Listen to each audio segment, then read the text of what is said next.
Hola, muy buenas tardes a todos y bienvenidos a un nuevo programa del canal de Vicente Fuentes y de la web ufopolis.com. ¿Cuándo se construyeron las pirámides? La cronología oficial expone que fueron construidas en el año 2570 a.C., pero según los profesores John Anthony West y Robert Schoch de la Universidad de Boston, resulta que las pirámides presentarían desgaste por lluvia durante aproximadamente 12.500 años. Bueno, habida cuenta de que en los últimos miles de años Egipto ha sido un estado yermo y totalmente seco, desértico, llama la atención en base a esta hipótesis de dónde habría salido la erosión de estas rocas. ¿Podrían haberse construido las pirámides mucho antes de lo que la egiptología oficial dice? Bueno, en este programa vamos a viajar por la historia para descubrir este enigma, así que vamos a coger nuestra máquina del tiempo y vámonos al día 23 de febrero de 1877 a una granja de 11 kilómetros de largo al este de Bryan, en Ohio. Ahí está naciendo un niño que se llama John Ora Kinnaman. Bueno, ese niño está criado en una familia acomodada. El padre de familia es un conocido médico, un importante médico doctorado en Harvard, y resulta que ese niño desde muy temprano comienza a adquirir interés por las antigüedades. Recoge puntas de flecha y otros artefactos nativos de la tierra de sus padres y bueno, pues al final empieza a desarrollar una carrera relacionada con la arqueología, se licencia como doctor en arqueología por Harvard y la verdad es que es lo más parecido a Indiana Jones que ha existido en toda la historia. Este señor fue miembro y vicepresidente del Instituto Victoria de Gran Bretaña, miembro del Fondo Británico para la Exploración de Palestina también en Gran Bretaña y bueno, pues fue vicepresidente de la Sociedad para el Estudio de Libros Apócrifos, editor de 5 revistas de arqueología, 7 vueltas al mundo, 50 años como investigador y para que se hagan una idea fue el penúltimo hombre que salió de lo que sería la tumba de Tutankamón, un auténtico explorador del mundo que vivió, pues por ejemplo, con una tribu remota con esquimales, fue capturado por cazadores de cabezas jíbaros en América del Sur, pues pasó tiempo con tribus de caníbales africanas y bueno, pues este señor estuvo explorando las catacumbas de Roma y fue uno de los primeros descubridores de la tumba de la reina de Sabá en Etiopía. Bueno, pues este señor resulta que en la década de 1950 realiza una conferencia secreta, una conferencia para un grupo de selectas personas relacionadas con la masonería y es que Kinnaman, al igual que Sir William Flinders Petrie, que sería pues como el doctor Watson para Sherlock Holmes, pues en este caso pues Flinders Petrie sería lo mismo para él, bueno pues resulta que hace una conferencia secreta ante una serie de invitados y entonces ahí, en una casa privada en el norte de California, en 1955, empieza a exponer un análisis normal de las dimensiones de la Gran Pirámide. Bueno, realmente muy interesante todo lo que estaba ocurriendo hasta que de repente Kinnaman expone que entre marzo y abril de 1922 él y Flinders Petrie habrían encontrado una entrada secreta de la Gran Pirámide en la cara sur. Bueno, la entrada normal está en la cara norte. Bueno, pues él habría encontrado en la cara sur otra entrada totalmente desconocida. Bueno, en el interior de esa entrada, Kinnaman aseguró ante aquel selecto grupo de invitados que habría encontrado antiguos registros de la civilización Atlante. Habría encontrado también máquinas que él atribuyó a la tecnología de la antigravitación y que fue utilizada por aquel pueblo Atlante para construir la Gran Pirámide. Bueno, por otra parte, el doctor Kinnaman exponía que también encontró manuscritos que exponían que la Gran Pirámide fue construida hace más de 35.000 años y que por supuesto no fue diseñada para realizar ningún tipo de tumba de ningún rey ni nada por el estilo, ¿no? Resulta que la pareja habría hecho un juramento ante aquellos selectos masones y ante otros investigadores y personas de alto rango dentro de la sociedad norteamericana para mantener en secreto todas estas investigaciones que habrían salido a la luz con unas filtraciones en los años 90. Bueno, se prestaron a no divulgar ningún tipo de conocimiento, pero realmente Kinnaman exponía que en algún momento de la historia la civilización estaría preparada para enfrentarse a los hallazgos y descubrimientos que se hallarían por debajo de la Gran Pirámide. Y es que Kinnaman exponía que una de las funciones de esta colosal construcción era funcionar como un sistema gigantesco de radio, en virtud de un hallazgo que habría realizado de un enorme cristal situado a 300 metros por debajo de la pirámide. Resulta que los antiguos moradores de aquella pirámide, sacerdotes de aquella civilización, podemos decir Atlante, bueno, pues habrían podido dirigir mensajes a través de telepatía y a través de otro tipo de tecnologías a diferentes lugares del mundo. De hecho, Kinnaman exponía que en el Gran Cañón del Colorado existía vestigios del paso de aquella civilización Atlante en pues en una cueva encontrada en el Gran Cañón del Colorado, ¿no? De hecho, Kinnaman entró en contacto con el profesor S.A. Jordan, que habría sido la persona responsable de dirigir lo que sería la prospección de aquellos hallazgos arqueológicos en el Gran Cañón del Colorado, junto con la institución Smithsonian relacionada, por supuesto, y cómo no, con la alta masonería de los Estados Unidos. Bueno, esto, por supuesto, es una información que rompe los esquemas de la egiptología, pero si teníamos al señor John Anthony West y a Robert Schoch, que dan a conocer sus teorías sobre la erosión de la Gran Pirámide y de la Esfinge en 1991, pues resulta que también tenemos diferentes menciones, que ya hemos hablado de ellas en este mismo canal, sobre, por ejemplo, Robert Bauval, que expone que la Gran Esfinge de Egipto está orientada hacia la constelación de Leo en el año 10.500 a.C., es decir, hace 12.000 años, y resulta que también en la historia encontramos a dos geólogos de nombres Vyacheslav Manichev, del Instituto de Geoquímica Ambiental de la Academia Nacional de Ciencias de Ucrania, y Alexander Pakromenko, es decir, es un señor que está también relacionado con el Instituto de Geografía de la Academia Nacional de Ciencias de Ucrania, los dos doctores en geología, y resulta que lanzan una nueva propuesta de datación que es totalmente provocativa. Ellos exponen que la Esfinge presenta un relieve ondulado en forma de salientes y oquedades.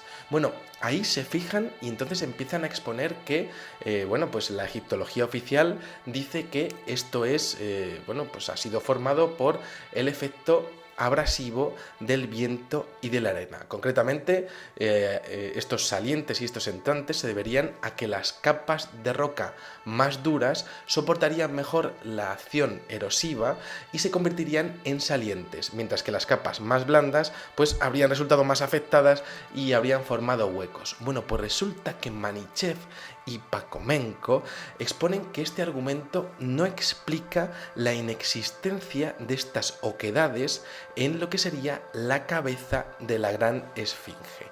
Dicen que efectivamente Robert Schoch y Anthony West tienen razón al exponer que hace 12.000 años efectivamente hubo un periodo de alta humedad y precipitaciones que pudo realizar esta acción erosiva sobre la Gran Pirámide y sobre la Esfinge, pero dice que esta datación tiene que ser mucho antes de lo que son esos 12.000 años. Dice que estos dos científicos exponen que han estado comparando la acción erosiva del viento, pues por ejemplo en regiones del Cáucaso y de Crimea, y estas difieren morfológicamente muchísimo de lo que se presenta en la Gran Pirámide y en la Esfinge. Dicen que el viento tiene una erosión mucho más suave independientemente de la composición geológica de las rocas, y en la Gran Esfinge encontramos realmente algo que es mucho más relacionado con lo que sería el impacto contacto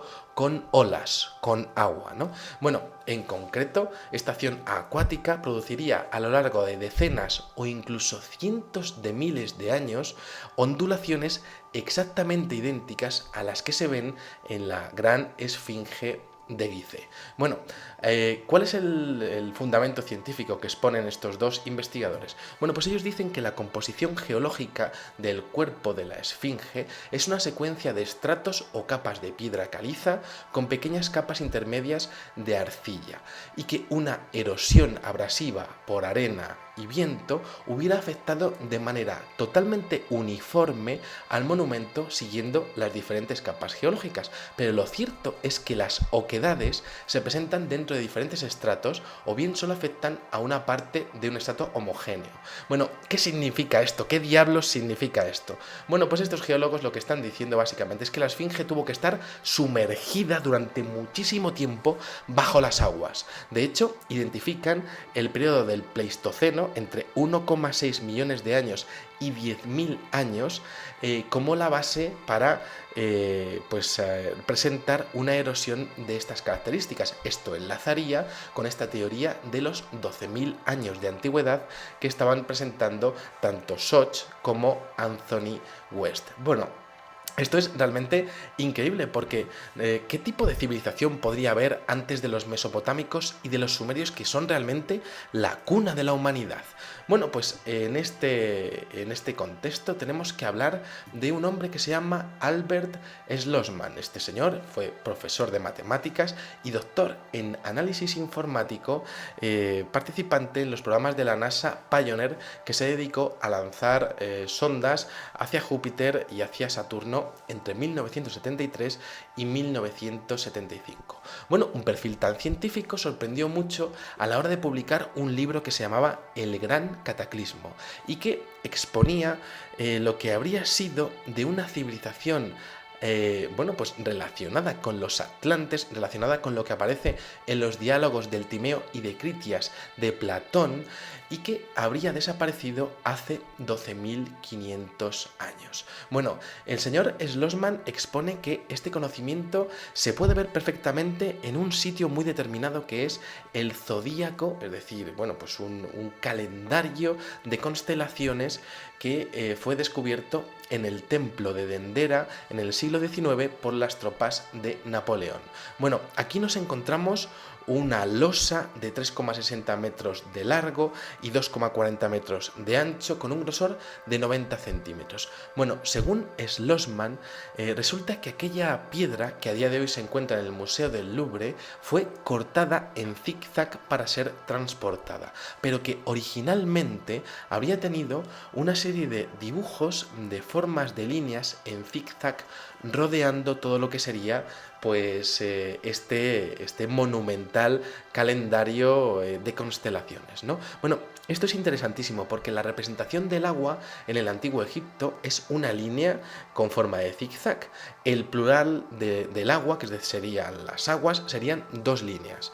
Para la crecida del Nilo se habrían utilizado 3 líneas y para un gran diluvio se habrían utilizado 5 líneas. Bueno, pues cerca de lo que sería el perímetro del calendario de Dendera habría 8 líneas en zigzag, representando prácticamente un superdiluvio o un gran cataclismo. Bueno, esto, por supuesto, en su día provocó una gran perturbación en el siglo XIX entre diferentes científicos y arqueólogos de París. A día de hoy tiene mucha controversia, pero yo me quedo con los 432 estudios que se realizaron solamente en el siglo XIX al respecto del calendario de Dendera, y me quedo con la mención de un astrónomo muy conocido y muy importante de la época, que se llamaba Charles Dubois, que exponía que el cielo de Dendera estaba representando no el cielo de hace 200 ni 2000 años, sino el cielo de hace 12.500 años. Esto realmente enlaza con lo que estarían exponiendo Soch y Anthony West, y también con la conferencia de Kinnaman, ¿no?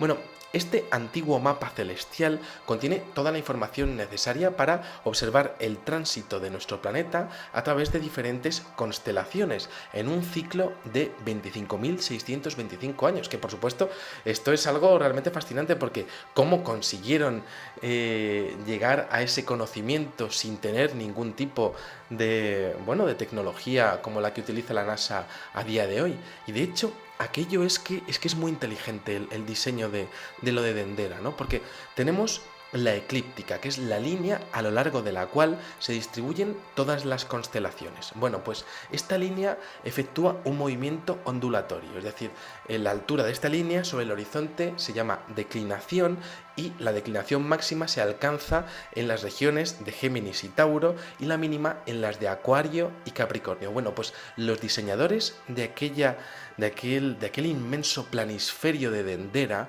habrían tenido esto en cuenta colocando más cerca del centro, con una declinación más elevada, las constelaciones de Tauro y Géminis y situando más bajas las de Acuario y Capricornio. Esto es algo realmente increíble, ¿no? Además de eso, en el centro aparecen las estrellas polares, las cuales cambian cada 15.000 años. Aparecen Tuban, aparecen Polaris y aparece la estrella Vega, ¿no?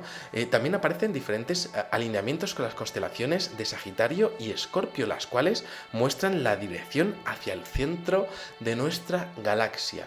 Y claro, estaban apuntando hasta el centro de lo que es la Vía Láctea, ¿no? ¿Cómo es posible que pudieron llegar a ese conocimiento, ¿no?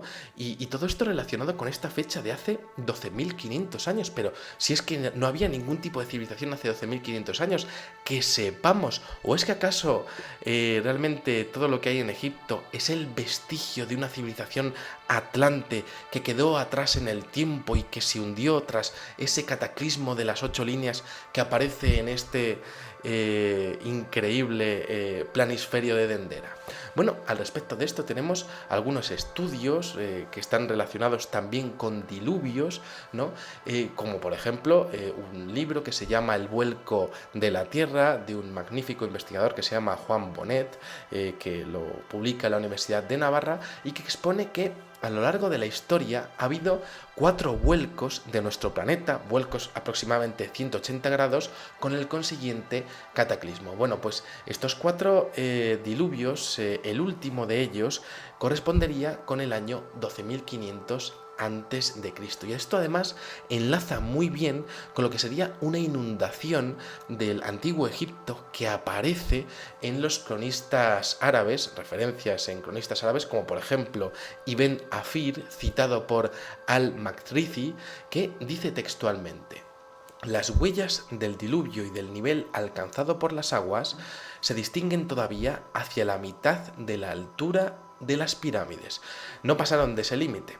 Cuando las aguas del diluvio se retiraron, encontraron solamente el pueblo de Newaend. Las pirámides y los templos de Egipto se encontraron cuando las aguas bajaron de nivel. Bueno, esto por supuesto coincide con el final de la última glaciación y esto es lo mismo que aparece en la epopeya de Gilgamesh y también con lo que aparece en las menciones del diluvio bíblico de Noé. ¿Es que acaso la Biblia estaba exponiendo pues diferentes menciones a la antigua civilización atlante, a un gran cataclismo que hubiera afectado a las pirámides que habrían sido construidas mucho antes de esos 12.500 años? Bueno, aquí tenemos por ejemplo el señor Schlossman, que expone que en base a diferentes estudios que ha realizado de textos apócrifos ha llegado a la conclusión de que decenas de miles de embarcaciones llamadas Mangrit, bueno, pues habrían servido para salvar a parte de la población, incluso a los dioses Osiris, Isis y Horus. Y esto enlaza perfectamente con las famosas historias del arca de Noé, ¿no? En todo esto tenemos la visión de un hombre, ¿no?, que completa toda esta historia, que es un hombre llamado Edgar Cayce, que nace cerca de Hopkinsville, en Kentucky, Estados Unidos, en el año 1877. Es un hombre que entra en trance, y miren que yo realmente no soy muy amigo de todos estos hombres que dicen tener visiones, pero me interesa el caso de este hombre con respecto a este tema, porque este señor tiene trances de los que luego no se acuerda absolutamente de nada, y donde habla continuamente de la historia de la humanidad, que empezaría hace 12.500 años con el hundimiento de un continente llamado Atlántida. Este hombre habla de que, bueno, pues en Egipto se habrían, bueno, pues escondido diferentes, bueno, pues vestigios, partes de tecnología de aquella antigua civilización, y de hecho, bueno, pues habla de una entidad que él llama, con el mismo nombre, la entidad, y que habría diseñado todo el complejo en base a diferentes cálculos astronómicos, como luego se ha podido demostrar con los estudios de Robert Bauval y de otros teóricos, ¿no? Habla además del descubrimiento de diferentes pirámides que a día de hoy seguirían enterradas, y habla también de que en la base de la Esfinge existirían diferentes cámaras y diferentes, pues, grutas que, bueno, pues que realmente, pues, estarían escondiendo diferentes secretos, también relacionados con máquinas antigravitacionales, igual que exponía el señor Kinaman, pero en este caso 75 años después, ¿no? Bueno, esto es realmente increíble porque tenemos que en el año 1957 hay una asociación relacionada con la alta masonería que tiene en cuenta las conversaciones de Cayce, los relatos de Edgar Cayce, y se tira desde el año 1957 hasta 1988. Esta asociación se llama la Asociación para la Investigación y la Iluminación, que junto con la Universidad de Ain Shams del Cairo y con el Instituto de Investigaciones de Stanford, el SRI, es decir, estamos hablando de organismos que manejan mucho presupuesto, bueno, pues se dedican a realizar prospecciones en los lugares en donde Edgar Cayce ha señalado en donde podrían estar estas oquedades y estas máquinas tecnológicas pertenecientes a esta civilización atlante. Y efectivamente, en el año 1988 habrían tenido éxito con una de las prospecciones por debajo de la Esfinge, que a día de hoy no se habría sabido si habrían accedido o no, pero que efectivamente habrían corroborado el testimonio tanto de Edgar Cayce como de Kinaman, como de John Anthony West, como de Robert Schoch, ¿no? Bueno, en todo esto, claro, la pregunta final sería, bueno, ¿en qué momento de la prehistoria se habría producido una inundación de tales características? ¿Cómo habría afectado a las pirámides? ¿Cuándo se habrían erigido realmente? ¿No? ¿Y qué tipo de erosión realmente podemos encontrar en las pirámides? ¿No? Porque todo apunta a que ha sido una erosión marítima, ¿no? Estamos hablando de remotísimas inundaciones prácticamente del Pleistoceno, con edades comprendidas entre el año 800.000 a.C. y el año 10.000 a.C. Y bueno, pues ¿qué sabemos de la civilización atlante que posiblemente pues pudo existir en base a diferentes relatos mitológicos, y que, bueno, pues en base a la ciencia, a la geología, como decían estos dos investigadores ucranianos, pues realmente pues podríamos estar hablando de algo totalmente oculto en la historia, pero que estaría corroborando la existencia de una civilización anterior que desde luego pues rompería todo lo que sería la línea temporal de la historia del ser humano, ¿no? Bueno, pues aquí dejamos este videoprograma en donde exponemos estas hipótesis de estos científicos, y que, bueno, pues espero que les haya gustado muchísimo. Yo me leeré sus comentarios con gran atención porque la verdad es que es un tema que a mí me apasiona, y creo que tenemos que seguir profundizando en todo lo que es la edad de las pirámides, de dónde sale la Esfinge, cómo es la erosión, cuál es la ciencia que hay detrás de todo este complejo increíble, impresionante de Giza. Y bueno, pues nada, les espero en el siguiente videoprograma, en donde seguiremos estudiando diferentes enigmas relacionados con tanto la civilización atlante como con otros enigmas de la historia. Nada más, bueno, pues como digo siempre, muchas gracias y salud y suerte. Adiós.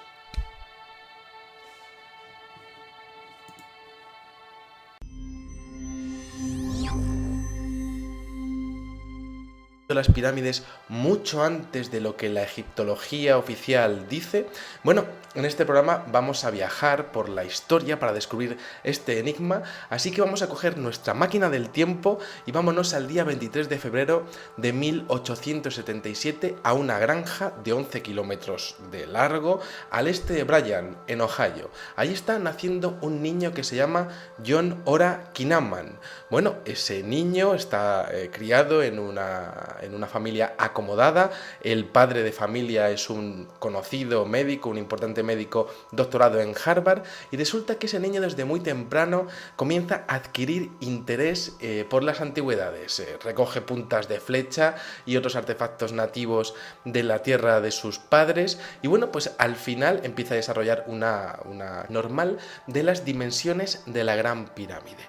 Bueno, realmente muy interesante todo lo que estaba ocurriendo, hasta que de repente Kinnaman expone que entre marzo y abril de 1922 él y Flinders Petrie habrían encontrado una entrada secreta de la Gran Pirámide en la cara sur. Bueno, la entrada normal está en la cara norte. Bueno, pues él habría encontrado en la cara sur otra entrada totalmente desconocida. Bueno, en el interior de esa entrada, Kinnaman aseguró ante aquel selecto grupo de invitados que habría encontrado antiguos registros de la civilización atlante. Habría encontrado también máquinas que él atribuyó a la tecnología de la antigravitación y que fue, pues utilizada por aquel.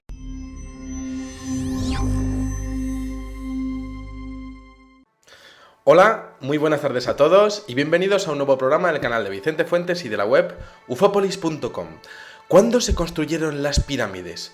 La cronología oficial expone que fueron construidas en el año 2570 a.C., pero según los profesores John Anthony West y Robert Schoch de la Universidad de Boston, resulta que las pirámides presentarían desgaste por lluvia durante aproximadamente 12.500 años. Bueno, habida cuenta de que en los últimos miles de años Egipto ha sido un estado yermo y totalmente seco, desértico, llama la atención en base a esta hipótesis de dónde habría salido la erosión de estas rocas. Podrían haberse construido carrera relacionada con la arqueología, se licencia como doctor en arqueología por Harvard y la verdad es que es lo más parecido a Indiana Jones que ha existido en toda la historia. Este señor fue miembro y vicepresidente del Instituto Victoria de Gran Bretaña, miembro del Fondo Británico para la Exploración de Palestina también en Gran Bretaña y bueno, pues fue vicepresidente de la Sociedad para el Estudio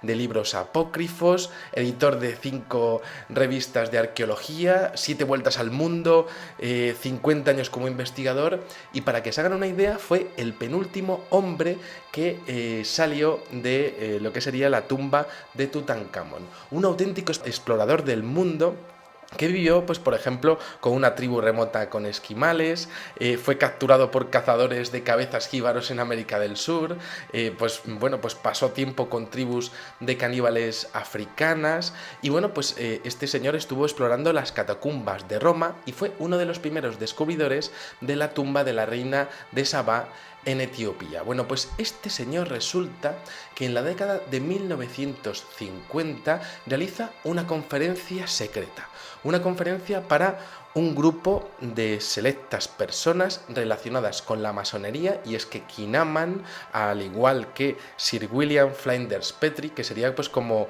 el doctor Watson para Sherlock Holmes, pues en este caso pues Flinders Petrie sería lo mismo para él. Bueno, pues resulta que hace una conferencia secreta ante una serie de invitados, y entonces ahí, en una casa privada en el norte de California, en 1955, empieza a exponer un análisis